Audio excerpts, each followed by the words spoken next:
Hello there, you're welcome to Let's Talk Showbiz right here on the Joy News channel. My name is Doreen Avio, and well, just so you know, once there's a coronavirus, there's COVID-19, day in, day out, we'll definitely bring you updates. And I'm sure we've all been shocked by some of the news we're getting, especially the one with actor Idris Elba. I'll bring you updates on that. Plus, actress Lydia Forson also has something to tell you. Perhaps you've heard more, but you need to hear more so you know how to protect yourself against this virus. Well, this and many more right here on the show. Don't go away. If you just tuned in, this is Let's Talk Showbiz, and I'm Doreen Avio. Now, let's start with the surprising, or should I say, we've all been shocked because we least expected it. And I know for most of you, right after Idris Elba posted a video of himself saying that he had tested positive for the COVID-19. I don't know what was going through your mind out there, but I was a bit surprised, and I asked myself,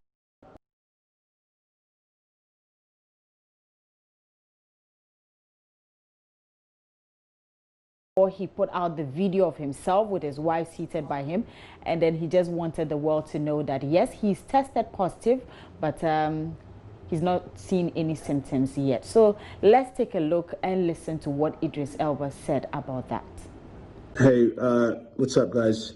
So look, this morning I got some test results back for coronavirus, and it came back positive.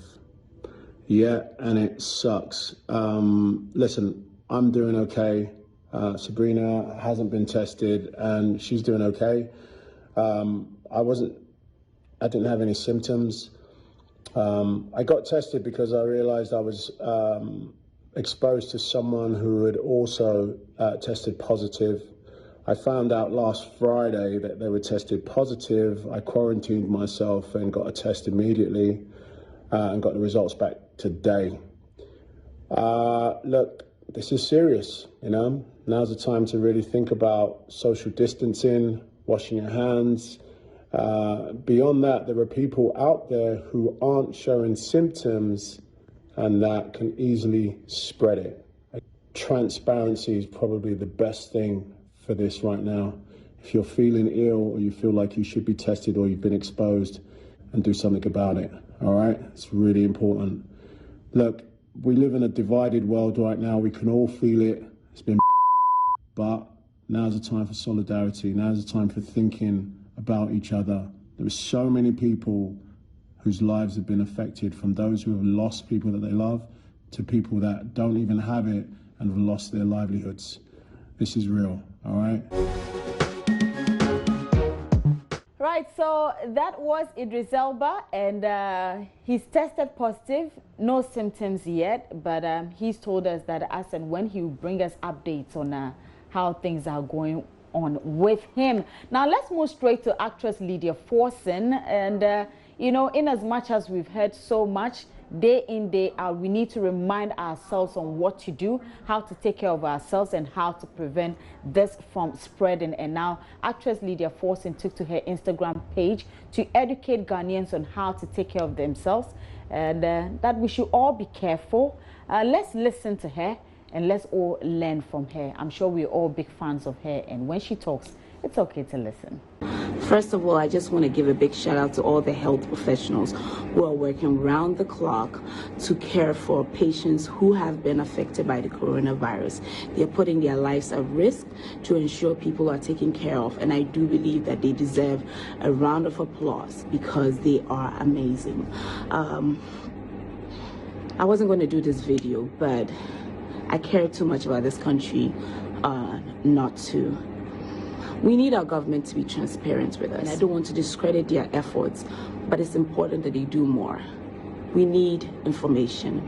We need our government to be transparent, because when people don't know, they depend on WhatsApp messages filled with a whole lot of misinformation. Misinformation breeds conspiracies. Conspiracies breed doubt.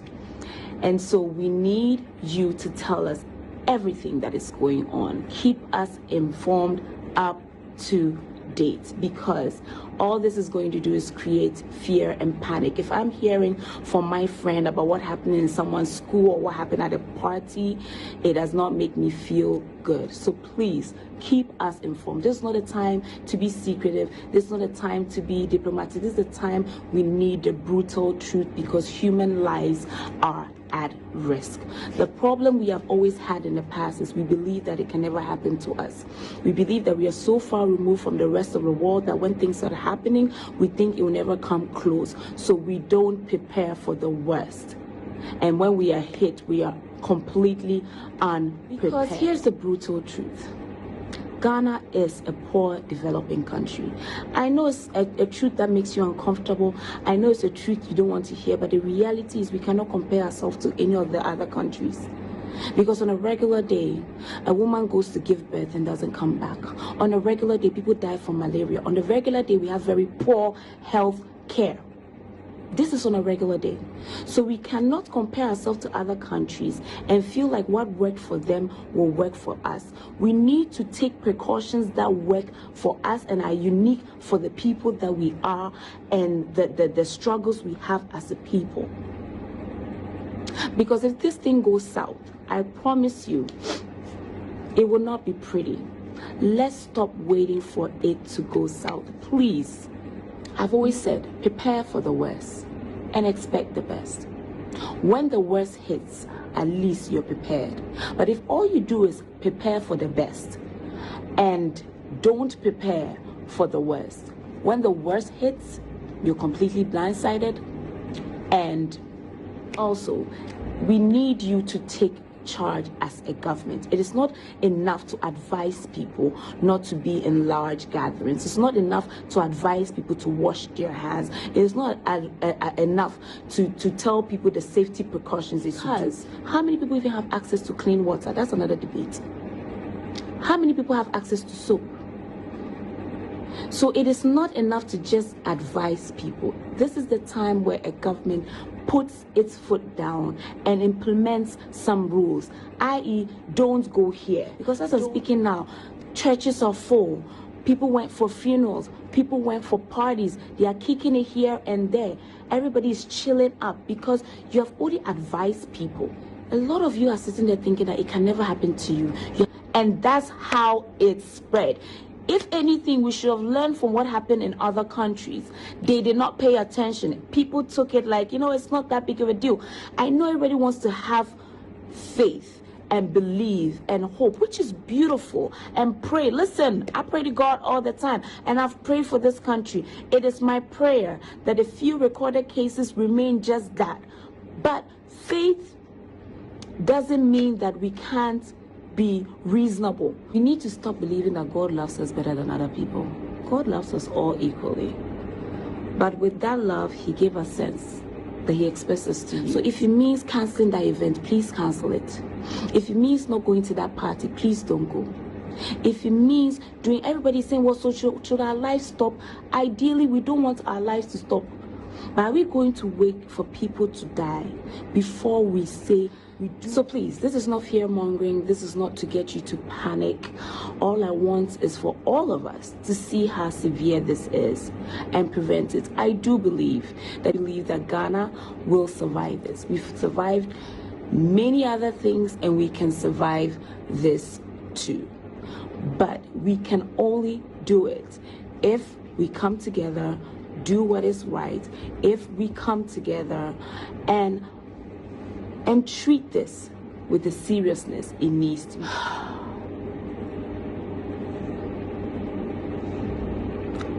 I really, really hope this video doesn't become a I told you so.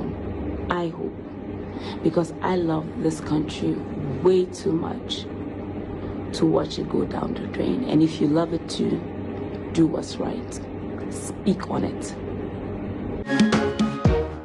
Let's move straight to the month of May, where Ghana has been chosen, or Ghana will be honored at the 44th edition of Memphis in May. We're looking forward to celebrate Ghana in the United States of America. So there was a media launch to announce all of this, and this is an opportunity for Ghana to showcase her tourism aspect. We're also going to showcase our culture, food, that's cuisine, opportunities, a lot of things for Ghanaians, and we are looking forward to lots of Ghanaians going out there in their numbers to put Ghana out there on the map. And most importantly, for the concert which is going to take place, we have rapper Sarkodie and dancehall artist Stonebwoy, who are actually the headline act. Well, they said they are looking forward to add one more high life musician just to make it a pack of 3, and then we can have a good time. So let's take a listen to the Deputy Minister of Tourism, Arts and Culture, and of course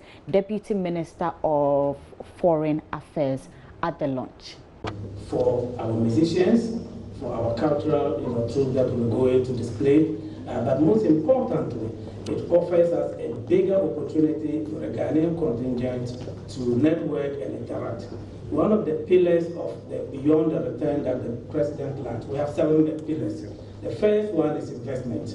And I believe that for 30 days, if we go out with the Chamber of Ghanaian Commerce and other Ghanaian businessmen, they will network and they will create business partnerships, and that will bring a lot. For us at the Ministry of Tourism, if 2019 is something to go by, this again will offer another opportunity to break through the African American market and bring traffic towards Ghana. And so that Ghana will continue to be the preferred destination for African Americans. So we have a lot of opportunity for shipping of product in and shipping product out. We're going to have the business leaders come in and meet with several people from Ghana and see what opportunities make sense. But we will be open to a lot of opportunities. There's going to be investments from Ghanaians to Memphians and Memphians into Ghanaians. Yes, the first week in May is a Beale Street Music Fest, and we host over 100,000 people on that weekend. It's May 1st, 2nd, and 3rd, and we have 2 Ghanaian artists that are coming in that will be performing for us this year, Sarkodie and Stonebwoy. So they will be performing in front of a large crowd. Like I said, it's over 100,000 that come out for that weekend, and we have people from all over the country, matter of fact, all over the world, that comes to the Music Fest. The second week is the showcase week for the international piece of our program, where we will have a lot of things in the arts, as far as we'll showcase the items that come in, and we'll have them in our theaters, and then we'll have performance, a culture performance, and then we'll also have performances throughout our schools. So we'll have Ghanaian artists coming in and going through the schools. Third weekend is our World Championship Barbecue Cooking Contest, where we have over 247 teams competing for the title of the World Champion Barbecue Cooking Champion.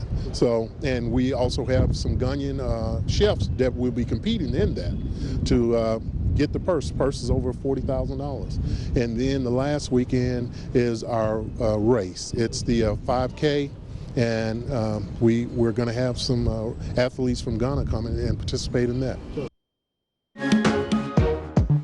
Right, so that's it. Memphis in May, Ghanaians, we're all set, and we hope that by May, the whole COVID-19 coronavirus thing would go away, so we can go out there and celebrate the country Ghana, put us on the map, and for the Americans to get to know more about Ghana as well. And on that note, that will be it for Let's Talk Showbiz today's edition. Now let me just let you know that wherever you are, remember to take the safety precautions. Make sure you are safe. Make sure you make good use of your hand sanitizers. Wash your hands regularly wherever you go, wherever you pass, whatever you touch. Make sure you wash your hands, and we will all be safe wherever we are.